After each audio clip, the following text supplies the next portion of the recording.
भारत में हजारों किले हैं। कुछ अपने सुंदरता के लिए प्रसिद्ध है, कुछ अपनी वीरता के लिए और कुछ अपनी वास्तुकला के लिए। लेकिन एक किला ऐसा भी है जिसका नाम सुनते ही लोगों के मन में सबसे पहले डर, रहस्य और ना जाने कितने सवाल पैदा होने लगते हैं। उस किले का नाम है भानगढ़। आज जब लोग भानगढ़ का नाम सुनते हैं तो उनके दिमाग में सबसे पहले भूत, श्राप और रहस्यमयी घटनाएं आती है। लेकिन क्या भानगढ़ हमेशा से ही ऐसा था? क्या यह जगह शुरुआत से ही डरावनी थी? क्या यहाँ रहने वाले लोग भी हर समय भय में रहते थे, या फिर कभी यह भी एक सामान्य शहर था जहाँ लोग हंसते थे, सपने देखते थे और अपने बच्चे के भविष्य की चिंता करते थे? इस कहानी की शुरुआत किसी भूत से नहीं होती, ना किसी श्राप से, ना किसी तांत्रिक से। इस कहानी की शुरुआत होती है एक सपने से, एक ऐसे सपने से जिसे राजाओं ने देखा था, एक ऐसे शहर के सपने से जो राजस्थान की धरती पर चमकने वाला था। लेकिन किसी ने नहीं सोचा था कि वही शहर एक दिन भारत के सबसे रहस्यमयी स्थानों में गिना जाएगा।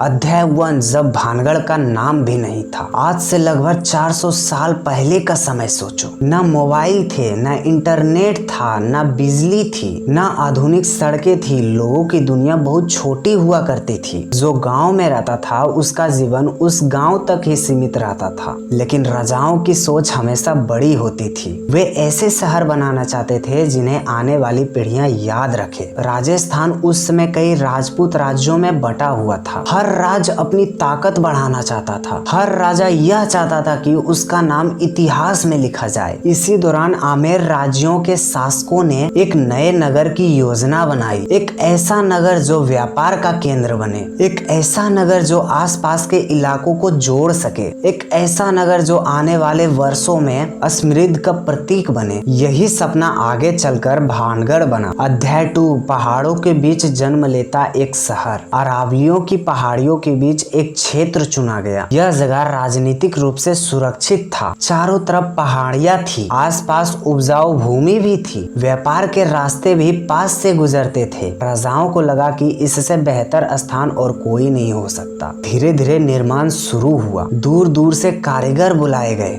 पत्थर काटे गए, मजदूरों ने दिन रात काम किए। जहाँ पहले सिर्फ एक खुला इलाका था वहाँ एक दीवारें खड़ी होने लगी, महल बनने लगे, मंदिर बनने लगे, बाजारें बनने लगी। हर बीतते दिन के साथ शहर बड़ा होता गया और लोगों को लगने लगा कि वे इतिहास बनते हुए देख रहे हैं। अध्याय 3। पहली सुबह। कल्पना करो, भानगढ़ के निर्माण के कुछ वर्षों बाद की एक सुबह। सूरज निकल रहा है, बाजारें खुल रहे हैं, दुकानदार अपने दुकानें सजा रहे हैं, किसान खेतों की ओर जा रहे हैं, मंदिरों में घंटियां बज रही है, बच्चे गलियों में खेल रहे हैं, महल में सैनिक पहरा दे रहे हैं। हर तरफ जीवन है, हर तरफ उम्मीद है। किसी को नहीं पता था कि कई सदियों बाद लोग इसी जगह को भूतों का शहर कहेंगे। उस समय भानगढ़ के लोगों के लिए यह बस उनका घर था, उनकी दुनिया थी, उनका भविष्य था। अध्याय 4। वह साधु जो सबसे पहले यहाँ था। लेकिन भानगढ़ की कहानी सिर्फ राजाओं से शुरू नहीं होती। इस कहानी में एक साधु भी है, एक ऐसा साधु जिसका नाम आज भी भानगढ़ के साथ लिया जाता है। लोग उन्हें बाबा बालूनाथ के नाम से जानते हैं। कहा जाता है कि यहाँ जब कोई शहर नहीं था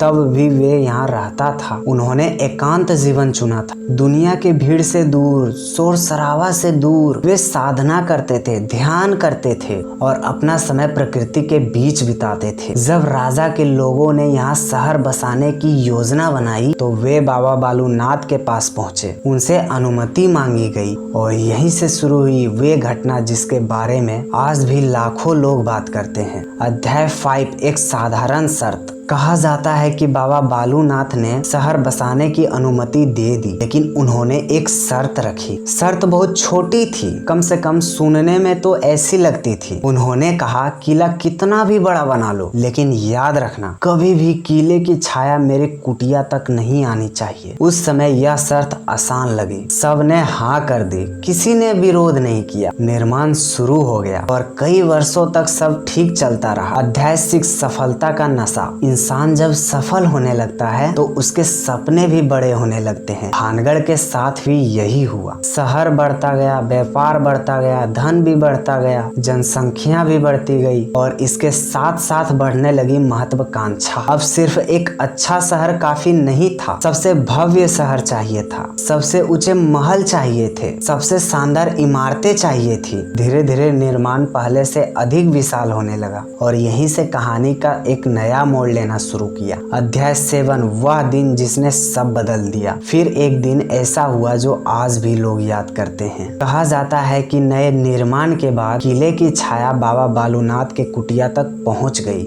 कुछ लोगों ने इसे सामान्य घटना माना, कुछ ने इसे संयोग कहा, लेकिन लोक कथाओं के अनुसार बाबा बालूनाथ बहुत क्रोधित हो गए। उन्होंने कहा, जिस नगर ने मेरी बात नहीं मानी उसका भविष्य सुरक्षित नहीं रहेगा। यहीं से जन्म हुआ उस कहानी का जिसे बाद में पीढ़ियों ने भानगढ़ का श्राप कहा। अध्याय 8, अफवाह कैसे जन्म लेती है। शुरुआत में किसी ने इस बात पर ज्यादा ध्यान नहीं दिया, फिर किसी ने यह अपने पड़ोसी को कहानी सुनाई, उस पड़ोसी ने किसी और को सुनाई और देखते देखते पूरा शहर इस कहानी को जानने लगा। अब कोई छोटी दुर्घटना होती तो लोग कहते श्राप, अगर कोई बीमार पड़ता तो लोग कहते श्राप, अगर फसल खराब होती तो लोग कहते श्राप। धीरे धीरे लोगों का विश्वास बढ़ता गया और कहानी भी। हर बार कहानी में कुछ नया जुड़ जाता, हर बार रहस्य थोड़ा और गहराई में चला जाता। अध्याय 9, आने वाले अंधेरे की आहट। लेकिन सच यह है कि भानगढ़ की सबसे प्रसिद्ध कहानी अभी शुरू भी नहीं हुई थी। साधु का श्राप सिर्फ प्रस्तावना था, असल कहानी अभी बाकी थी, क्योंकि कुछ वर्षों बाद एक ऐसा व्यक्ति भानगढ़ में आने वाला था जिसका नाम सदियों तक इस शहर का नाम से जुड़ा रहेगा। कुछ लोग उसे तांत्रिक कहते थे, कुछ उसे पागल प्रेमी कहते थे, कुछ उसे विनाश का कारण मानते थे। लेकिन उसकी कहानी शुरू होने से पहले भानगढ़ को अपनी समृद्धि के सबसे ऊंचे शिखर तक पहुंचना था और शायद यही कारण था कि कोई आने वाले खतरे को पहचान नहीं पाया। उस समय भानगढ़ अपने स्वर्ण काल में था, बाजार भरे हुए थे, महल चमक रहे थे, लोग भविष्य के सपने देख रहे थे, लेकिन उन्हें नहीं पता था कि भाग उनके लिए कुछ और लिख चुका है। बहुत जल्द एक ऐसा व्यक्ति इस शहर में कदम रखने वाला था कि जिनका नाम सुनकर आज भी लोग भानगढ़ की कहानी याद करते हैं। वह व्यक्ति कौन था,